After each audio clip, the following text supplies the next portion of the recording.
Bismillah, Assalamualaikum warahmatullahi wabarakatuh. Kaifahalukum anak-anak, kembali lagi bersama Bu Nanda. Kita akan melanjutkan pembelajaran di tema 9, yaitu tentang benda-benda di sekitar kita. Kita akan belajar IPA ya. Dipersiapkan semua alat tulisnya, disimak ya. Mari kita amati sebuah gambar yang Bu Nanda sudah tunjukkan di video. Gambar tersebut ada air, emas 24 karat, ada gula, ada garam. Nah, dari gambar-gambar benda tersebut, mana yang termasuk zat tunggal dan mana yang termasuk zat campuran? Nah, jadi kita akan belajar mengenai zat-zat ya. Kita akan belajar mengenai zat tunggal, apa itu zat tunggal, apa itu zat campuran. Kemudian nanti kita juga akan belajar apa itu campuran homogen dan campuran heterogen. Sebelum mengenal lebih jauh tentang zat, kita akan belajar dulu mengenai materi. Semua benda yang ada di sekitar kita termasuk materi. Nah, apa itu materi? Materi adalah segala sesuatu yang menempati ruang dan mempunyai massa. Banyak jenis materi di lingkungan sekitar kita. Contohnya apa? Seperti air, batu, pasir, tanah, kayu, besi, emas, plastik, oksigen, dan lain-lain. Materi banyak sekali jenisnya. Dan materi dikelompokkan menjadi 3 benda, yaitu benda padat, benda cair, dan benda gas. Nah, di sini Bu Nanda mempunyai sebuah bagan. Nah, badan di sini adalah penggolongan materi. Amati ya, kita amati bersama-sama. Paling atas, bagan paling atas ya, ada kotak itu adalah materi. Jadi, materi itu digolongkan menjadi 2 ya. Ada zat dan campuran. Nah, zat itu juga digolongkan menjadi 2 macam lagi. Zat dibagi atau digolongkan menjadi unsur dan senyawa. Kemudian untuk campuran juga dibagi menjadi 2 lagi, yaitu ada campuran homogen dan campuran heterogen. Kita akan bahas satu persatu ya. Nah, yang pertama adalah zat ya. Jadi materi dibagi menjadi 2 golongan, yaitu zat dan campuran. Kita pelajari dulu yaitu zat. Zat atau zat tunggal ya. Yang namanya tunggal berarti itu hanya satu, hanya sendiri ya, satu-satu saja. Zat tunggal atau disebut dengan zat murni adalah zat komponen penyusunnya hanya satu zat atau satu materi. Zat tunggal dapat berupa unsur dan senyawa. Contoh zat tunggal apa saja? Ada air, garam, gula, emas 24 karat. Itu adalah contoh dari zat tunggal. Seperti yang sudah Bu Nanda jelaskan tadi, zat tunggal dibagi lagi dapat berupa unsur dan senyawa. Yang pertama, unsur. Unsur adalah zat kimia yang tidak dapat dibagi lagi menjadi zat yang lebih sederhana. Ada 2 jenis unsur, yaitu unsur logam dan unsur non-logam. Apa contoh unsur logam? Seperti yang ada di kehidupan kita sehari-hari ya, benda-benda yang ada di sekitar kita. Ada perak, besi, emas, platina, aluminium, dan lain-lain. Contoh unsur non-logam apa? Nah, unsur non-logam ini adalah gas-gas yang ada di sekitar kita. Tidak terlihat namun ada ya. Contohnya apa yang kita hidup sehari-hari? Oksigen. Oksigen itu sepertinya tidak nampak ya, tapi dia termasuk zat tunggal yang berbentuk unsur non-logam. Jadi oksigen, hidrogen, nitrogen, karbon dioksida adalah unsur non-logam ya. Bisa dipahami. Ada unsur pasti ada senyawa. Nah, kalau senyawa itu berbeda dengan unsur ya. Kalau unsur itu hanya satu, tidak bisa dibagi lagi menjadi zat yang lebih sederhana. Jika senyawa itu adalah zat tunggal yang berbentuk dari beberapa unsur. Jadi senyawa itu adalah unsur-unsur yang banyak, kemudian atau unsur yang lebih dari satu berkumpul. Nah, itu disebut dengan senyawa ya. Nah, sebagai contohnya apa? Air. Nah, air itu terlihat seperti zat tunggal ya. Seperti zat biasa aja ya. Memang air itu zat tunggal, tapi jika kita perhatikan, air itu termasuk senyawa. Jadi air itu terbentuk dari dua unsur. Air terbentuk dari oksigen dan hidrogen ya. Kemudian contoh lain yaitu ada garam, gula, asam cuka, soda kue. Nah, itu terbentuk dari beberapa unsur ya. Jadi lebih dari satu unsur. Itu disebut dengan senyawa ya. Diingat-ingat ya perbedaan unsur dan.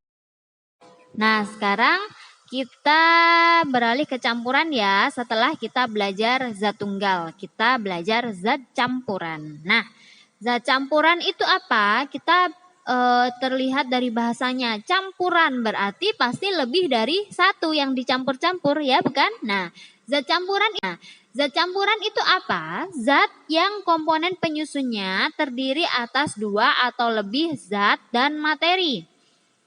Jadi lebih ya. Jadi lebih dari satu zat atau lebih dari satu materi ya. Itu adalah zat campuran. Nah, zat campuran tersendiri itu terdiri atas dua macam, yaitu zat campuran homogen dan zat campuran heterogen ya. Bisa dipahami? Zat campuran terdiri dari dua macam, yaitu zat campuran homogen dan campuran heterogen. Bunda Nanda mempunyai sebuah gambar yang di samping kanan ya.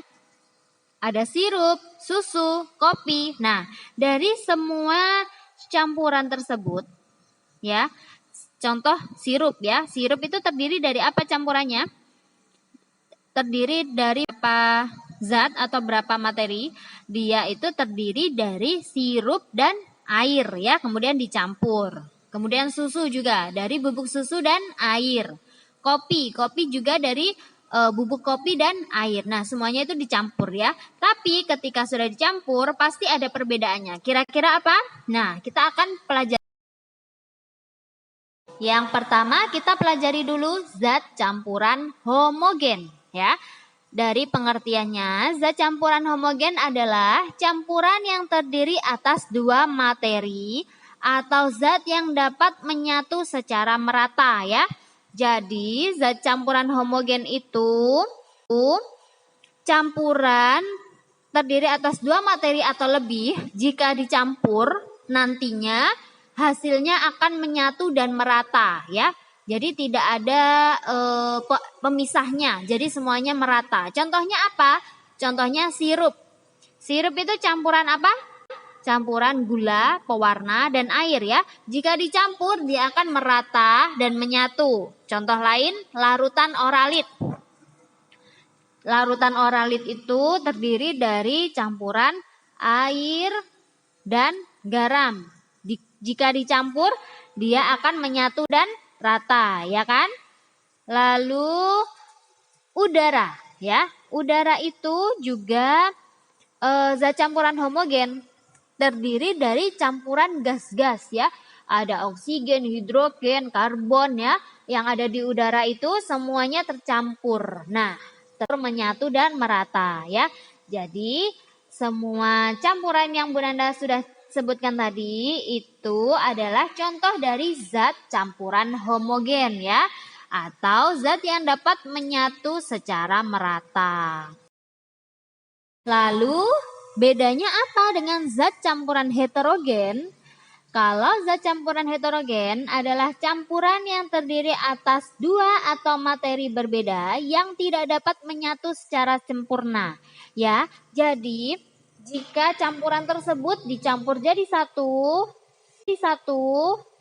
meskipun tercampur, nanti hasilnya dia itu tidak akan menyatu secara sempurna. Contohnya apa? Contohnya air kopi tumbuk ya. Jadi air dengan bubuk kopi atau